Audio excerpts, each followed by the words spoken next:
बात होगी इंडिया को टेंशन ओवैसी बनाएंगे गठबंधन की, जिसको लेकर आज हम चर्चा करने वाले हैं। क्योंकि देखिए 2024 को लेकर तैयारियां जोरों पर है, जहां पर एक तरफ एनडीए ने अपना दायरा बढ़ाना शुरू कर दिया है, तो वहीं दूसरी तरफ इंडिया भी बैठकों के जरिए अपने आगे की स्ट्रैटेजी रणनीति तैयार कर रही है। और इसी बीच एआईएमआईएम प्रमुख असदुद्दीन ओवैसी ने एक स्टेटमेंट दे दिया, जिससे इंडिया की टेंशन बढ़ गई है। क्योंकि आईएनडीआईए अलायंस की मुंबई में मीटिंग होने वाली है, उससे ठीक पहले ओवैसी ने यह दावा कर दिया कि लोकसभा चुनाव में तीसरे मोर्चे की संभावना है और केसीआर इसकी अगुवाई कर सकते हैं। तीसरे मोर्चे के उदय की संभावना के बारे में दरअसल उनसे सवाल पूछा गया और इस पर हैदराबाद से सांसद ओवैसी ने कहा कि यहां तीसरे मोर्चे की बड़ी संभावना है। और इसी के बाद सवाल उठने लगे हैं कि आखिरकार अब आईएनडीआईए इसको लेकर आगे कैसे बढ़ेगा। क्या बड़ा पार्टियां हैं जो आपके साथ आ सकती हैं? अरे बहुत आ सकते, देखिए अभी बहुत आ सकते हैं। उदाहरण के तौर पर अरे बहुत आ सकते, आप अभी ठहरिए ना, अभी तो खेल शुरू हुआ है। और ये लोग एक दुकान चला रहे हैं, ये दुकानदार हैं कि इनके पास जो आएगा दुकानदार उनको बोलेगा अच्छा है, जो उनसे दूर रहेगा वो कम्युनल है।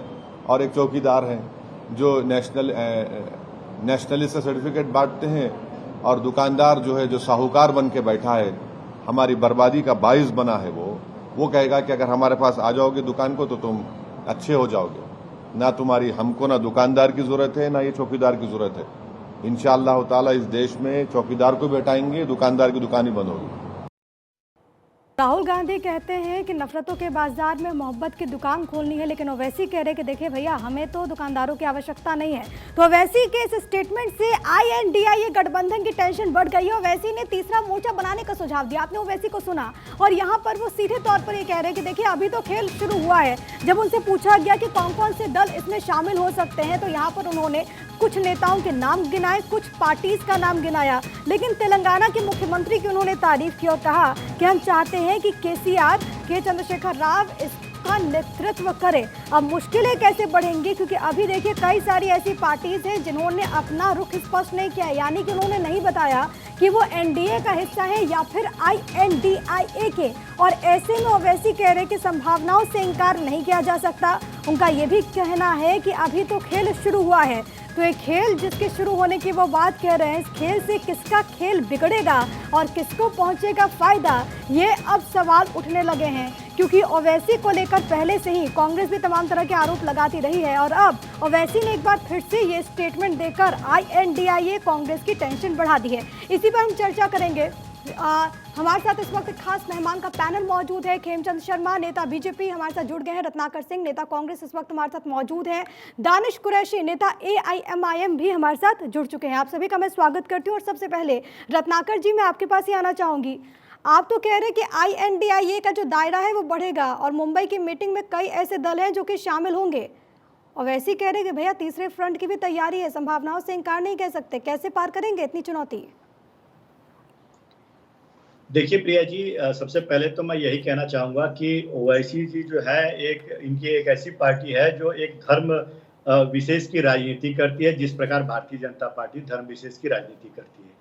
तो भारत देश में इन तरह की पार्टियों को जो है लोग बहुत ज़्यादा पसंद नहीं करते हैं, क्योंकि अभी देखिए जिस तरह से हम लोगों ने कर्नाटका में भी चुनाव जीता, हिमाचल में भी जीता, धार्मिक भावनाओं को भड़काने का भी इन लोगों ने बहुत सारा काम किया भारतीय जनता पार्टी। लेकिन लोग जो है वो कहीं ना कहीं अपने अपने जो व्यक्तिगत जो उनके मुद्दे होते हैं, जनता के मुद्दे होते हैं, उन मुद्दों पे वोट देते हैं। चाहे वो महंगाई का मुद्दा हो, बेरोजगारी का मुद्दा हो, या महिला सुरक्षा का मुद्दा हो, किसानों का मुद्दा हो, लोग उस पे वोट देते हैं। तो ये धर्म एक समय के बाद जो ऐसा आता है कि लोग जो है धर्म विशेष पार्टियों को जो है दरकिनार कर देते हैं, और ओवैसी का भी हाल वही हो रहा है। अभी 2024 के चुनाव में इनकी जो है इनको अपना जमीनी स्तर पता चल गया है। लेकिन साहब सिर्फ ओवैसी की पार्टी नहीं है, वो कह रहे हैं कि तीसरे मोर्चे में कई बड़े दल शामिल होंगे। जी जी जी जी, मैं बता रहा हूँ केसीआर के नेतृत्व की बात कहते हैं वो। प्रिया जी, मैं बता रहा हूँ, ओवैसी जैसी पार्टियों का जो है 2024 में जो भारतीय जनता पार्टी की एक तरह से कह लूंगा मैं बी टीम है, जो वोट काटने का काम करती है, इनका राजनीतिक स्तर जो है एकदम गिरता नजर आ रहा है। क्योंकि लोग समझ गए हैं कि इनको वोट देने का मतलब है जो भारतीय जनता पार्टी को जिताना। और रही बात केसीआर की, तो केसीआर के बारे में मैं बता देना चाहता हूं, उनकी जो बीआरएस पार्टी है वो आज तेलंगाना में जो है जमीनी वजूद जो है, पकड़ जो है वो धीरे धीरे उनकी छुट्टी नजर आ रही है।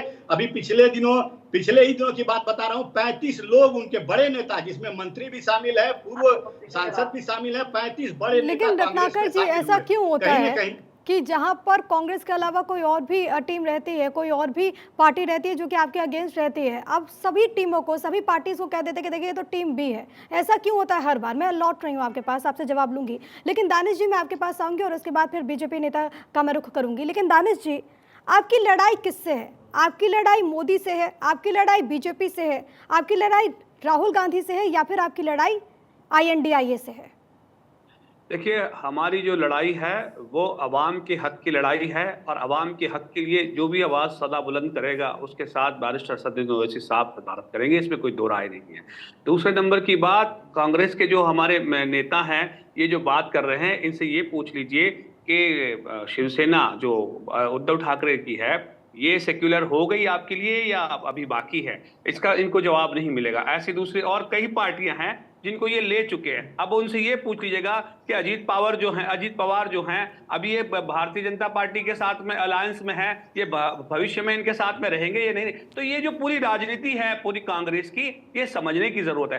कहीं ना कहीं मुसलमानों को, दलितों को, पिछड़ों को शोषित करने का काम भारतीय जनता पार्टी तो कर ही रही है अभी वर्तमान सरकार में। लेकिन अगर आप देखेंगे तो आजादी के बाद से लेकर अब तक सबसे ज्यादा अगर नुकसान पहुंचाने की राजनीति किसने की है तो वो इंडियन नेशनल कांग्रेस है। आप पसमानदा की बात देख लीजिए, 1950 में नोटिफिकेशन जारी किया, क्या जारी किया कि भाई मुसलमानों को पसमानदा का हक नहीं दिया जाएगा। बताइए, इस पे कभी शर्म महसूस करते हैं वो? अगर इसकी बात करते हैं ओवैसी साहब तो आपको बड़ी तकलीफ होती है। तो देखिए, हम तो आवाम के हक की बात करते हैं, अगर आपको लगता है परेशानी है करिए, लेकिन दानिश जी, आप जहां पर भी जाते हैं कांग्रेस पार्टी यही कहती है कि दरअसल आप तो बीजेपी को फायदा पहुंचाने के लिए जाते हैं, आप बीजेपी की बी टीम के रूप में काम करते हैं। देखिए, मुझे ये बताइए कि नरेंद्र मोदी को गुजरात के गांधीनगर से दिल्ली तक पहुंचाने की सियासत किसने की? मुझे बताइए। 30 साल हो गए गुजरात के अंदर में उनका कोई वजूद नहीं है, खत्म हो गया, मतलब जीरो हो गया वहां पर। क्या ये कांग्रेस की बदौलत हुआ? बताइए। ये पूरे देश के अंदर में 300 से ज्यादा सीटें भारतीय जनता पार्टी की आई, क्या ये असदुद्दीन ओवैसी साहब की बदौलत आई? बताइए तो आप मुझे। तो ये जो बात कर रहे हैं उत्तर प्रदेश की जो परिस्थिति बनी, तो क्या वो ओवैसी साहब की पार्टी? तो प्रॉब्लम का ये है कि इनको सच्चाई कुछ पता ही नहीं है। जो टॉप मोस्ट लीडरशिप है ये डिसाइड ही नहीं कर पा रही है कि करना क्या है। देखिए, आवाम का जो नुकसान ये पहुंचाने की कोशिश कर रहे हैं, इनको परहेज इस बात से है कि दलितों के, मुसलमानों के और पिछड़े के जो नेता हैं इनको कहीं न से कहीं तक दूर रखा जाए ताकि वो अपनी सियासत बिल्कुल साफ तौर पे चला सके। ये बात हम बहुत पहले से सुनते आए हैं, आपने कुछ नया नहीं बोला। मैंने जो आपसे सवाल पूछा कौन कौन से दल इसमें शामिल होंगे, जो आप तीसरे मोर्चे की संभावनाओं की बात कर रहे हैं, और जो टीम बी का तमगा है उससे निकलकर क्या AIMIM कभी टीम ए के रूप में सामने आएगी? मैं लौट रही हूँ, रत्नाकर जी भी बहुत वक्त से इंतजार कर रहे हैं कि मैं उन्हें बोलने का मौका दूं, लेकिन खेमचंद जी मैं आपके पास आना चाहूंगी।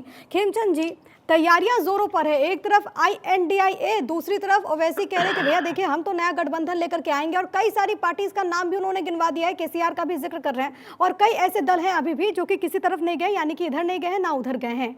ऐसे में 24 में कितनी बड़ी चुनौती NDA के लिए, बीजेपी के लिए? जय हिंद।